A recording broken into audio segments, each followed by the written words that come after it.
मौलाना कल्बे जवाद को दिल्ली में क्या मिला इनाम और किसने दिया। आदाब, मैं हूं सफदर रिजवी। आप देख रहे हैं लाइव एक्सप्रेस चैनल। आपसे गुजारिश है कि इस चैनल को सब्सक्राइब करें, लाइक करें, शेयर करें और कमेंट करें। अब देखें एक अहम खबर। दिल्ली की शाहमर्दा करबला के खिलाफ अवैध कार्रवाई करने का खामियाजा एक बार फिर दिल्ली वक्फ बोर्ड के चेयरमैन अमानतुल्लाह को भुगतना पड़ा और मुंह की खानी पड़ी। सिर्फ अमानतुल्लाह खान की ही बेइज्जती नहीं हुई बल्कि उस मैनेजिंग कमेटी के सदस्यों का भी सिर नीचा हुआ है जो अपने को वैध कमेटी मानकर उछल फान कर रहे थे और ऐसा लग रहा था कि माहौल खराब होने वाला है। लेकिन बोर्ड के चेयरमैन के फैसले को रद्द किए जाने के बाद माहौल बदल गया है। शाहमर्दा करबला की देखरेख और इंतजाम मौजूदा समय में अंजुमन हैदरी कर रही है। अंजुमन हैदरी वो कमेटी है जो इस दरगाह के हित के लिए शुरू से काम कर रही है और वक्फ संपत्ति को बचाने के लिए काम कर रही है। इसी कमेटी की कोशिशों से दरगाह की ज़मीन बच सकी है और इस पर कब्जा करने वालों को यहाँ से दूर किया गया है। अंजुमन हैदरी का मतलब ये नहीं है कि मौजूदा समय में जो पदाधिकारी या सदस्य हैं सिर्फ उन्हीं की मेहनत है, बल्कि इसका मतलब ये है कि पिछले लंबे अरसे से जो लोग इससे जुड़े रहे हैं उनकी भी कोशिशें यही थी कि करबला को बचाया जाए। इसीलिए अंजुमन हैदरी के साथ साथ दिल्ली के लोगों ने इस करबला को बचाने के लिए बढ़ चढ़ कर हिस्सा लिया और लाठी, डंडे और गोलियां भी खाई। इसका अच्छा नतीजा सामने आया, यानी करबला से दूसरों का कब्जा हट गया और ये वक्फ जायदाद पूरी तरह से अंजुमन हैदरी के कब्जे में आ गई।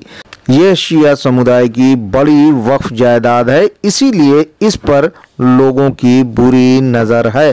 चूँकि पिछले कई साल से इस वक्फ जायदाद की नर्सरी से अंजुमन हैदरी को बड़ी आमदनी हो रही है, इसलिए लोगों की नज़र इस कमाऊ नर्सरी पर है।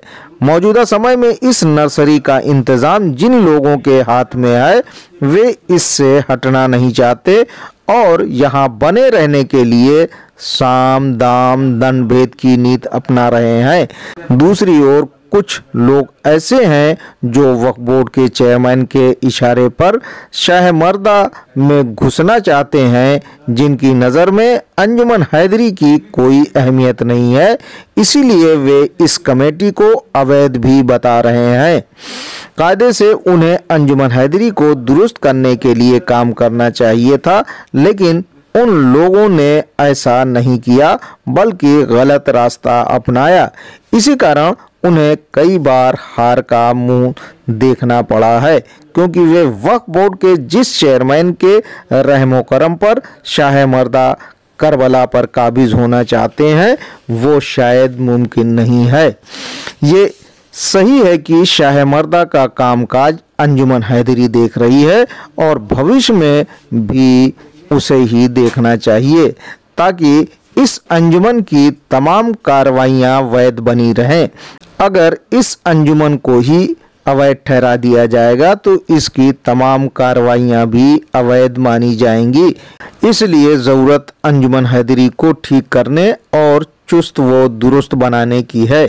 अगर कुछ लोगों को लगता है कि अंजुमन हैदरी पर कुछ लोगों ने गलत तरीके से कब्जा कर लिया है तो उन्हें कानूनी तरीके से हटाने के लिए काम किया जा सकता है। इसी तरह अगर अंजुमन के संविधान को बदल दिया गया है तो उसे भी चुनौती दी जा सकती है और उसे भी सही कराया जा सकता है। लेकिन पिछले दिनों जिस तरह से दिल्ली वक्फ बोर्ड के चेयरमैन अमानतुल्लाह खान ने शाहमर्दा करबला की अंजुमन हैदरी को भंग करने और अस्थायी रूप से वक्फ बोर्ड की मैनेजिंग कमेटी बनाने का काम किया था वो गलत था। लेकिन मैनेजिंग कमेटी के लोग ऐसे फूल रहे थे जैसे गुब्बारा फूलता है।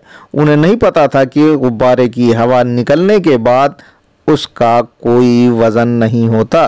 चार्ज लेने से पहले ही इस कमेटी ने उछल फान करना शुरू कर दिया था और अपना स्वागत करवाना शुरू कर दिया था। उन्हें ऐसा लग रहा था कि जल्द ही उन्हें प्लेट में सजाकर चार्ज मिल जाएगा। इसी गलतफहमी का नतीजा आज सामने आया है और शाहमर्दा करबला पर गलत तरीके से काबिज लोगों की जीत हुई है। अंजुमन हैदरी के मौजूदा पदाधिकारी जो कर रहे हैं उसे भी पूरी तरह से जायज नहीं ठहराया जा सकता। अगर उनके कामकाज सही होते तो शायद इतना बड़ा विवाद खड़ा नहीं होता।